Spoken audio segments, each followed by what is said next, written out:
Subscribe करें देवकीनंदन ठाकुर जी महाराज के YouTube channel को और हमारे वीडियोस को सबसे पहले देखने के लिए बेल आइकन को दबाना न भूलें।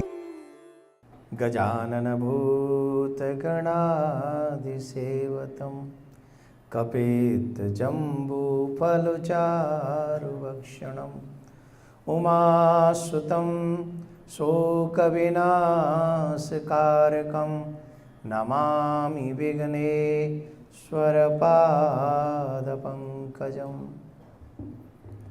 गणेश उत्सव भारतीयों को यूँ तो प्रत्यक्ष सभी देवी देवता प्राप्त हैं, और कभी जन्माष्टमी के रूप में, कभी राधाष्टमी के रूप में, कभी गणेश उत्सव के रूप में, कभी नवरात्रों के रूप में अनेक अनेक देवी देवताओं का महोत्सव मनाने का सौभाग्य हम सब भारतीयों को प्राप्त होता है। उसी महोत्सव में 10 दिवसीय ये गणेश महोत्सव भी है। 10 दिन के लिए श्री गणेश बाबा हमारे यहाँ पधारते हैं, हम उनका स्वागत करते हैं, हम उनका पूजन करते हैं, हम उनको अपने एक पारिवारिक मेंबर की तरह प्यार से उन्हें अपने साथ में रखते हैं, अपने घर में रखते हैं।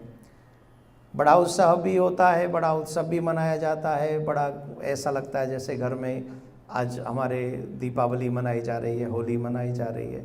महाराष्ट्र में गणेश महोत्सव और भी बड़ी धूमधाम से मनाया जाता है, आप सब जानते हैं।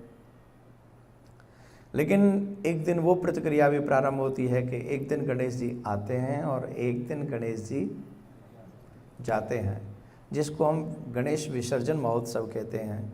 अब विसर्जन शब्द ही एक ऐसा है जो कि हमारे यहाँ तो भगवान को लाया जाता है, छोड़ा नहीं जाता है, पर फिर भी ये उत्सव मनाया जाता है। तो गणेश भगवान को अपने घर में लाने के बाद में विदा कैसे करना चाहिए, उन्हें उसकी विधि क्या है, वो विधि हम अल्प में आपको समझाने की कोशिश करते हैं। एक बहुत प्यारा सा पट्टा लेना चाहिए, पट्टा समझ के, पाटा कई जगह बोलते हैं, लकड़ी का वो एक होता है, वो लेना चाहिए। उसमें थोड़ा सा गंगा जल छिड़कना चाहिए जिससे वो पाटा जो है वो पवित्र हो। फिर वहाँ पर लाल, पीला या गुलाबी एक वस्त्र उसमें बिछाना चाहिए। फिर चारों दिशाओं में वहाँ पुष्प और अक्षत बिछा देने चाहिए। उस पाटा पे हमारे ब्रज में कहते हैं सांतिया बनाना चाहिए, हैं? हाँ, तो वो बनाना चाहिए। और उसको बनाने के बाद में जहाँ पर श्री गणेश जी विराजमान हैं वहाँ से लेकर इस पाटा पर उनको विराजमान करना चाहिए। और जिस समय श्री गणेश जी महाराज जा रहे हों, चारों दिशाओं में सुपारी हो उस पाटा पे, और अन्न इत्यादि की पोटलियाँ बनानी चाहिए जो गणेश जी महाराज के उस पाटा पे रखी जाएं। पंचमेवा भी हमें वहाँ रखनी चाहिए, जो पंचमेवा एक पोटली बनाकर उस पाटा पे रख देनी चाहिए जो गणेश जी के साथ में जाने वाली है। इस हमें ठीक वैसी तैयारी करनी चाहिए जैसे हमारे पूर्व समय में कुछ लोग घर के बाहर जाते थे। आजकल के लोगों को तो होटल का खाना बहुत पसंद है ना, तो आजकल तो घर से पैक करके चलते नहीं हैं, बाहर से वो सब खा लेंगे बोले करते हैं। पहले ऐसा नहीं था, पहले बाहर के खाने को बड़ा अपवित्र मानते थे, बाहर का खाना नहीं खाते थे। हमारे ब्रज में तो आज भी ऐसे लोग हैं कि घर के बाहर का भोजन नहीं करते हैं, चाहे भूखे रह जाएं, व्रत रह जाएं, 2 दिन रह जाएं, भोजन नहीं करते। पंचमेवा अन्न इत्यादि की पोटलियाँ इसलिए गणेश जी महाराज के साथ में देनी चाहिए, जैसे हमारा अपना कोई प्रियजन जाता है तो हम उसके लिए भोजन इत्यादि की व्यवस्था करते हैं और उनको विदा करते हैं। ठीक वैसे ही गणेश भगवान के साथ में हमें ऐसा व्यवहार करना चाहिए कि हमारे अपने हैं वो, और हमारे अपने आज जा रहे हैं 10 दिन हमारे साथ में रहने के बाद, तो विदा करें पूरी व्यवस्था के साथ में। और जब वहाँ किसी नदी, कोई आध्यात्मिक नदी इत्यादि के पास में जाकर उनका विसर्जन करें, तो विसर्जन से पहले कपूर की, धूप की, दीपक, घी के दीपक से उनकी आरती करनी चाहिए। फिर 10 दिन के लिए क्षमा याचना मांगनी चाहिए कि अगर हमसे कोई अपराध हुआ हो तो हमें क्षमा करना, हम तो कुछ भी नहीं जानते हैं, हम नासमझ लोग हैं, और फिर भी आपके हैं, आप हमें स्वीकार करें, हमें अस्वीकार न करें।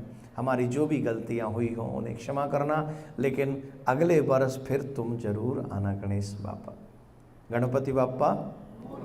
तो प्रार्थना ये करके उनको विदा करना चाहिए कि अगली वर्ष फिर आइएगा, हमारे ये पूरा परिवार, पूरी फैमिली आपके आने का इंतज़ार करेगी। और ऐसी क्षमा याचना करने के बाद में गणेश जी को, कई लोग मैंने देखा है ऊपर से ही छोड़ देते हैं नदी में, ऐसा नहीं।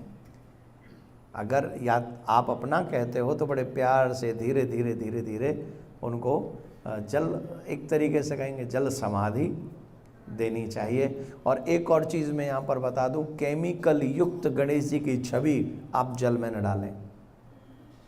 पहले समय में गणेश जी की जो छवि थी सिर्फ मिट्टी से बनती थी, और मिट्टी से बनने का मतलब ये होता था कि मिट्टी जल में मिल जाती थी तो उससे जो पर्यावरण है उसको कोई नुकसान नहीं होता था।